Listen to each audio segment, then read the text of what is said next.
네, 교우 여러분 안녕하십니까? 오늘은 6월 15일 화요일 새벽 예배 시작하도록 하겠습니다. 함께 나눌 성경 말씀은 마태복음 13장 1절부터 9절까지 있는 말씀, 씨 뿌리는 비유에 대한 이야기 함께 나눠보도록 하겠습니다. 13장 1절부터 제가 봉독해 드리겠습니다.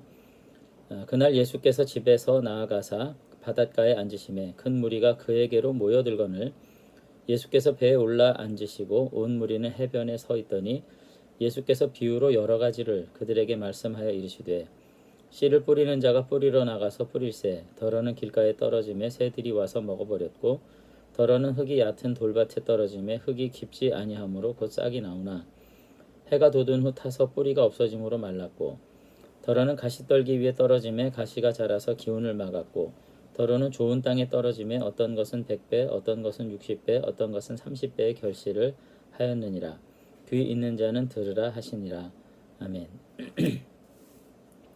네, 이제 오늘부터 읽은 13장 이후에 보면은 대략 8개의 비유의 말씀이 이제 연속적으로 나오고 있는 것을 볼 수가 있습니다.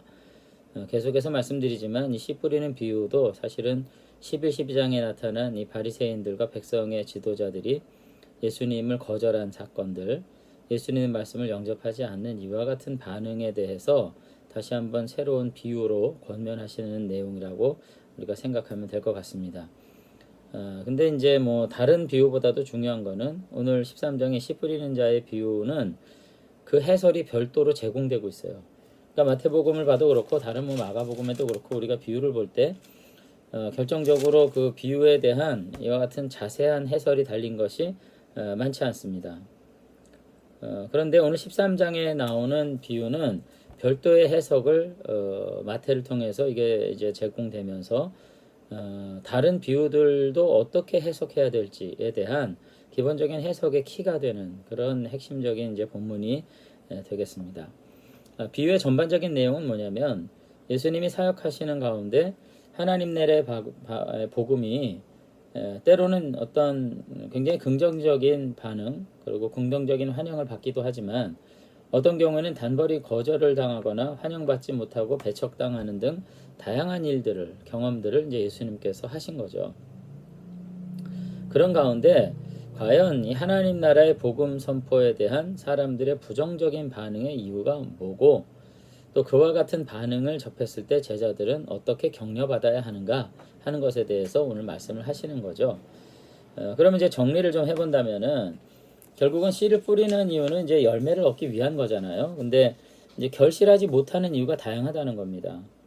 근데 그거는 씨는 이제 하나님의 말씀인데 전달된 메시지, 그러니까 그 씨의 문제가 아니라 그 메시지를 받아들이는 사람, 그러니까 밭의 문제가 심각하다. 이제 이렇게 말씀하시는 거죠.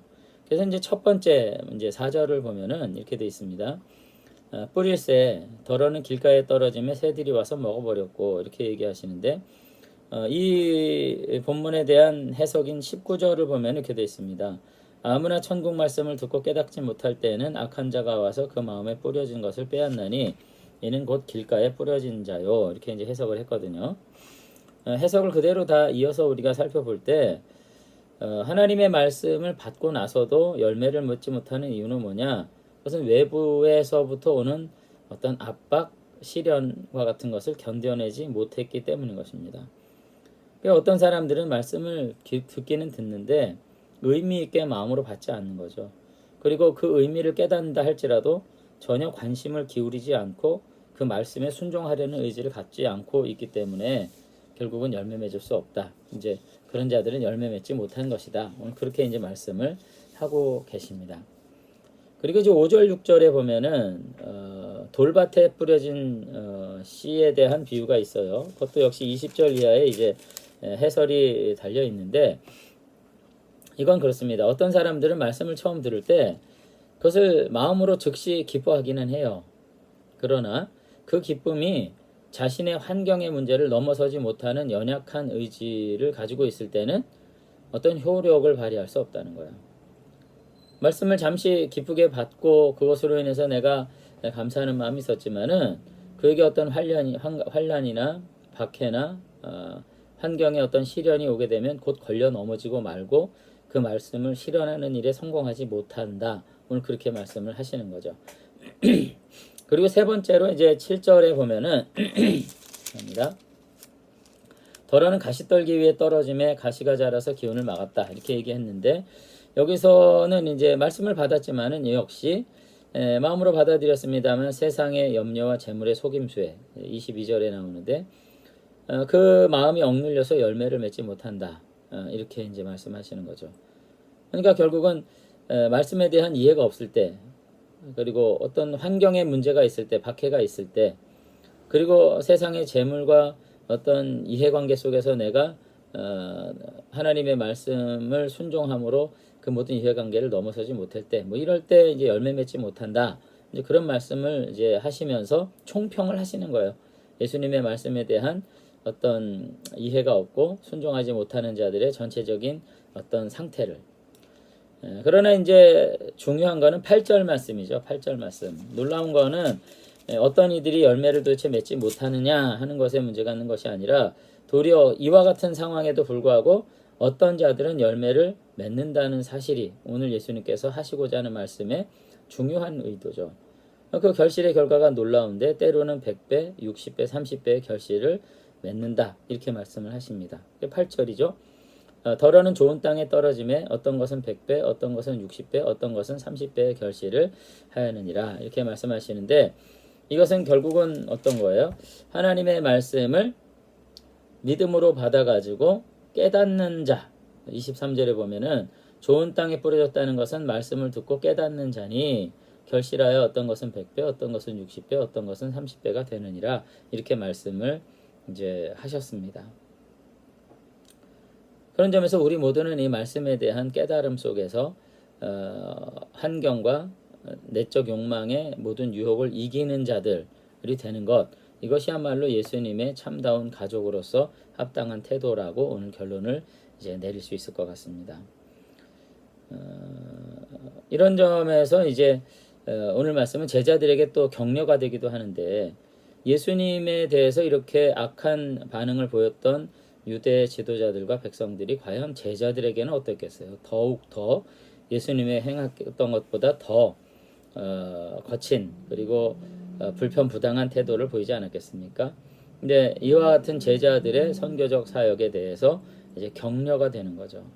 복음을 듣는 사람들은 대부분 좋은 반응을 보이지 않는다는 거. 그렇지만 그 가운데에서도 여기 좋은 땅에 떨어진 씨와 같이 복음에 순종하는 이와 같은 반응을 보이는 사람들이 반드시 있게 될 거고 우리는 그들을 통해서 결실의 단계에 이룰 수 있을 것이다 하는 것을 지금 말씀을 하시는 거죠. 두 번째로는 이제 이 비유가 이제 경고와 도전의 메시지이기도 합니다.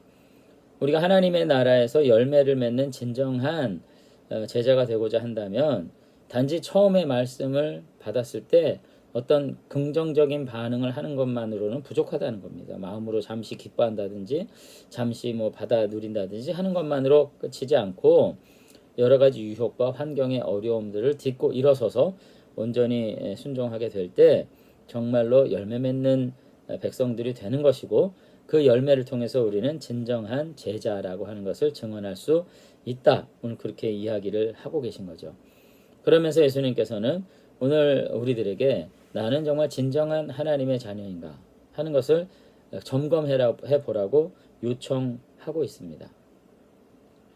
우리가 하나님의 나라의 비밀을 또 복음을 듣고서 진리를 깨닫고 온전히 살아간다 할지라도 정말로 친가족과 같은 어제도 말씀드렸습니다만 영적 관계 아래서 하나님의 말씀을 정말로 순종함으로 받아 누리는 자들이 되어야 될 뿐만 아니라 이후의 삶의 영역에 와서도 오늘 본문에서는 여러 가지 유혹과 여러 가지 시련 앞에서 우리가 능히 말씀을 듣고 깨닫는 가운데 순종하는 일이 요구된다. 이렇게 됐을 때 우리는 진정한 예수님의 제자요 하나님의 백성이 되는 것이다. 오늘 그렇게 말씀을 우리에게 이제 권면하고 있습니다. 그래서 우리가 신앙생활을 할 때 신앙생활에 입문하는 순간 축복의 문과 형통의 문이 열린다. 여러분 신앙생활 하는 거 그 자체가 축복이기 때문에 여러분들이 조금 생각하실 필요가 있어요. 여전히 의로운 삶에는 많은 유혹이 있듯이 영적 삶에는 많은 유혹이 있습니다. 여러 가지 거친 환경들이 있습니다. 이 모든 것들 인해서 우리가 잠시 기뻐하다가 마른 씨를 품게 되거나 열매 맺지 못하는 이런 사람들이 된다면 진정한 하나님의 가족, 예수님의 제자라 말하기 어렵겠죠. 그래서 우리들이 하나님의 말씀을 받은 자로서 믿음 안에서 우리가 우리의 닥친 시련과 연약함들을 뛰어넘는 능력들을 발휘하게 될 때 우리 하나님의 가족의 일원으로 이 땅에서 주님과 더불어 복된 삶을 살게 될 수 있을 줄로 믿습니다. 그래서 우리들의 닥친 여러 가지 삶의 어려움들 다시 한번 믿음으로 극복하고 하나님 앞에 승리의 거룩한 승리의 모습들로 주님 앞에 우리의 삶을 드릴 수 있게 되는 그런 저와 여러분들이 되시면 좋겠습니다. 한번 기도하겠습니다. 네, 하나님 아버지, 오늘 씨 뿌리는 자의 비유를 통해서 하나님의 말씀 앞에 우리 각 사람이 어떻게 반응하고 있는지 다시 한번 돌아보면서 우리들에게 참 믿음의 반응을 그리고 믿음으로 우리의 삶을 품고 결실에 이르기까지 순종하는 삶을 요청하시는 주님의 음성을 우리가 들을 수 있도록 은혜 주신 것 감사를 드립니다. 아버지 하나님, 그저 말씀을 받는 것에 우리의 삶의 목적이 있는 것이 아니라 그 말씀을 받고 누릴 뿐 아니라 인내로서 믿음으로써 또 우리에게 닥친 환경과 여러 가지 욕망을 극복하는 불굴의 믿음으로 온전히 이 말씀을 품고 결실하게 될 때 우리가 그 안에서 진정한 승리의 놀라운 은혜들을 그리고 회복의 능력들을 체험하게 될 수 있을 줄로 믿습니다. 하나님 아버지, 우리가 그저 말씀을 듣는 것에서 만족하지 말게 하시고 온전히 순종함으로 결실하는 가운데 우리의 삶을 더욱 풍성하게 회복해 나가는 믿음의 사람들이 다 될 수 있도록 축복해 주시옵소서.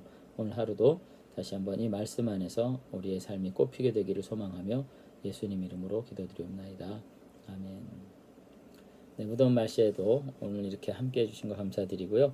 오늘 하루도 다시 한번 주 안에서 말씀을 순종하는 거룩한 제자들로 거듭나게 되는 저와 여러분들이 되시면 좋겠습니다. 감사합니다.